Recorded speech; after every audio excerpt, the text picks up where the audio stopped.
প্ৰিয় দৰ্শক, ভগৱান শ্ৰীকৃষ্ণৰ কথা নতুনকৈ কোৱাৰ প্ৰয়োজন নাই, যিয়ে ভগৱত গীতাৰ মাধ্যমেৰে আমাক জীৱন ধাৰণৰ মাৰ্গ প্ৰদৰ্শন কৰিছে, যিয়ে জীৱনৰ যিকোনো পৰিস্থিতিতে নিজকে কেনেকৈ উদ্ধাৰ কৰিব লাগে তাৰ ওপৰত জ্ঞান দিছে। আজি আমি লৈ আহিছোঁ ভগৱান শ্ৰীকৃষ্ণৰ কেইটামান বাৰ্তা, যিকেইটা বাৰ্তা প্ৰকৃততে আমি লৈ অহা নাই। এই বাৰ্তাকেইটা স্বয়ং ভগৱান শ্ৰীকৃষ্ণই নিজেই আপোনাৰ বাবে লৈ আহিছে। আপুনি যিহেতু এই ভিডিঅ'টো চোৱা আৰম্ভ কৰিছে, অৰ্থাৎ ভগৱান শ্ৰীকৃষ্ণই আপোনাৰ মনলৈ এটা বাৰ্তা নিশ্চয় পঠিয়াইছে। নহ'লে হয়তো ভিডিঅ'টো আপুনি নোচোৱাকৈ থাকিলহেঁতেন। আপুনি বিশ্বাস কৰক যে যদি আপুনি অতি শ্ৰদ্ধা ভক্তিৰে এই ভিডিঅ'টোত কোৱা কথাখিনি শুনে, তেন্তে আপোনাৰ জীৱনৰ সকলো সমস্যা লাহে লাহে নাইকিয়া হ'বলৈ আৰম্ভ কৰিব। কাৰণ ভগৱান শ্ৰীকৃষ্ণই ডাঙৰতকৈও ডাঙৰ সমস্যা সমাধান কৰি আহিছে।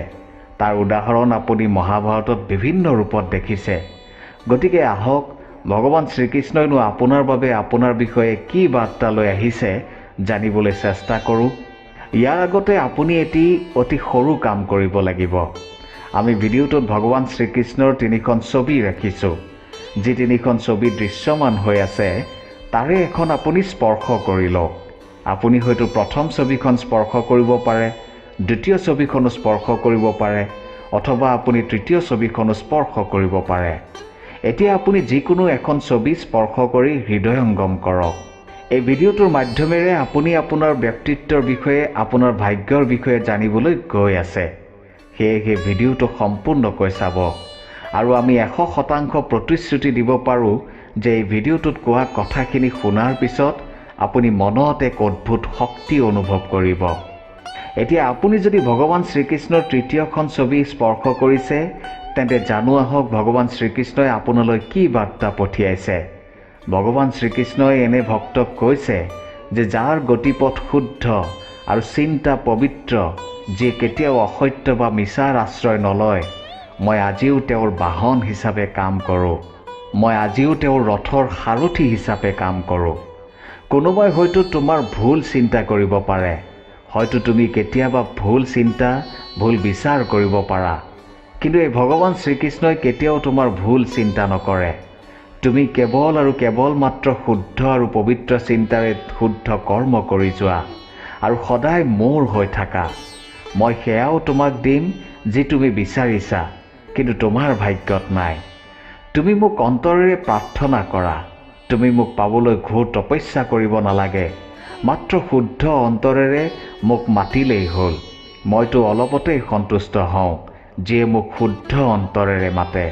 মইতো সেই সকলোৰো প্ৰাৰ্থনা স্বীকাৰ কৰোঁ, যিয়ে প্ৰাৰ্থনাত শব্দ প্ৰয়োগ কৰিব নোৱাৰে। মই জানো তুমি এতিয়া এই কঠিন পৰিস্থিতিৰ মাজেৰে জীৱনটো আগবঢ়াই লৈ গৈ আছা। এটা কথা সদায় মনত ৰাখিবা, সময় তেনেকুৱাই। সময় কেতিয়াও ৰৈ নাথাকে। তোমাৰ এই কঠিন সময়ো ৰৈ নাথাকে। জীৱনত যি হয় সকলো ভালৰ কাৰণেই হয়। তুমি যদি এবাৰ মোৰ জীৱনটোলৈ চোৱা, তেন্তে বুজিব পাৰিবা মোৰ জীৱনটো ইমান সহজ নাছিল। ময়ো বহুত জটিল সময় পাৰ কৰিছোঁ। বহুতো কঠিনতকৈ কঠিন সমস্যা পাৰ কৰি আহিছোঁ। সেই সকলো সমস্যাৰ মই নিজেই সমাধান কৰিছোঁ। তুমি হয়তো চিন্তা কৰিছা যে তোমাৰ সমস্যাৰ সময়ত বা বিপদৰ সময়ত কোনো কাষত নাথাকে, কিন্তু এটা কথা সদায় মনত ৰাখিবা, যাৰ কোনো নাথাকে তেওঁৰ ওচৰত ভগৱান শ্ৰীকৃষ্ণ সদায় থাকে। মাত্ৰ তুমি দিনটোত মোক এবাৰ স্মৰণ কৰিবা। এইবাৰ আপুনি যদি 2খন ছবি স্পৰ্শ কৰিছে, তেন্তে তেনে ভক্তক ভগৱান শ্ৰীকৃষ্ণই কি কৈছে জানেনে? পৃথিৱী লোকত মানুহৰ ভয়ৰ কাৰণ হ'ল 2টা। তাৰে প্ৰথমটো হ'ল অতীতত কি হ'ল, আৰু দ্বিতীয়তে ভৱিষ্যতে কি হ'ব। কিন্তু বৰ্তমানৰ কোনো চিন্তা নাই।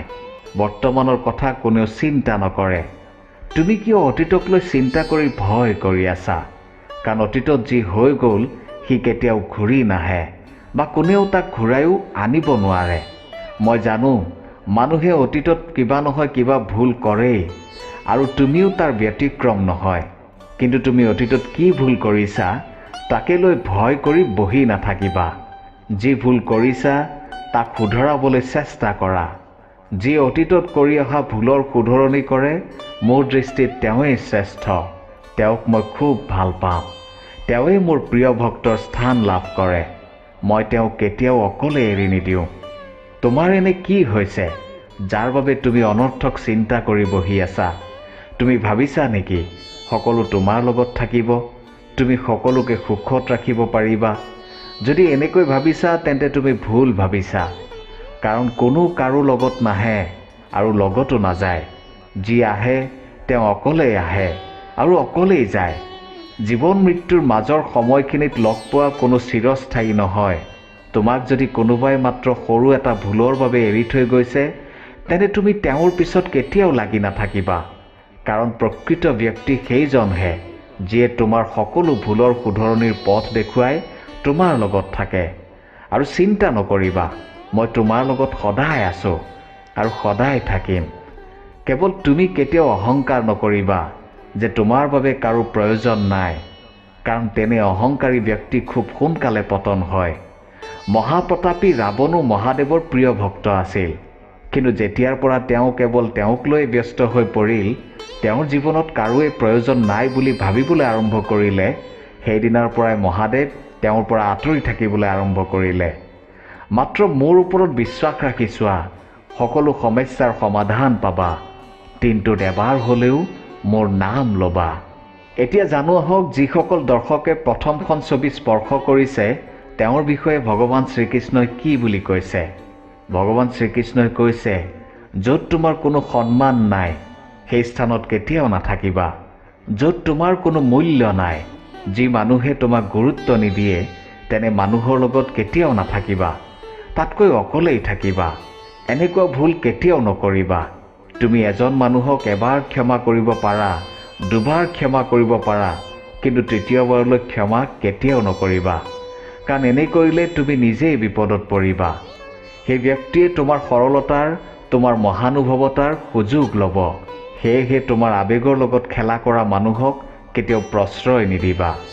তুমি তোমাৰ কৰ্ম কৰি যোৱা আৰু জীৱনত সেই সফলতা, সেই লক্ষ্যত উপনীত হোৱা যি লক্ষ্য তুমি স্থিৰ কৰি ৰাখিছা। কিন্তু এটা কথা সদায় মনত ৰাখিবা, সেই সময়তো মানুহে তোমাক তলত ৰাখিবলৈ চেষ্টা কৰিব। সেইসকল মানুহে তোমাক হিংসা কৰিবই।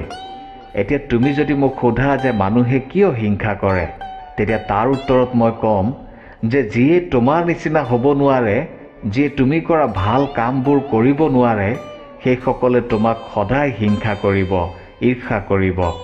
সেয়েহে সদায় এইসকল মানুহক চিনিবলৈ চেষ্টা কৰিবা।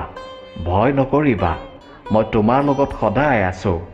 কোনো এটা কামৰ বাবে যাত্ৰা কৰোঁতে মোক শুদ্ধ অন্তৰেৰে স্মৰণ কৰিবা। চাবা, তোমাৰ দিনটোত সকলো শুভ হ'ব। আহিবলগীয়া সমস্যা থাকিলেও মোক স্মৰণ কৰাৰ লগে লগে সেই সমস্যাও আঁতৰি থাকিব।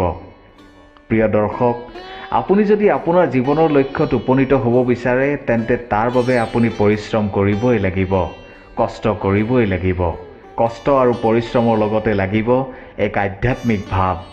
জীৱনৰ দুটা ফাল থাকে, এটা হ'ল আধ্যাত্মিক আৰু আনটো বস্তুবাদী। দুয়োটাই যদি ভাৰসাম্য ৰক্ষা কৰি থাকে তেন্তে সেই ব্যক্তিয়ে কেতিয়াও সমস্যাত নপৰে। যদি এই দুয়োটাই ভাৰসাম্য হেৰুৱাই পেলায় তেতিয়া জীৱনে সঠিক গতিপথ হেৰুৱায়।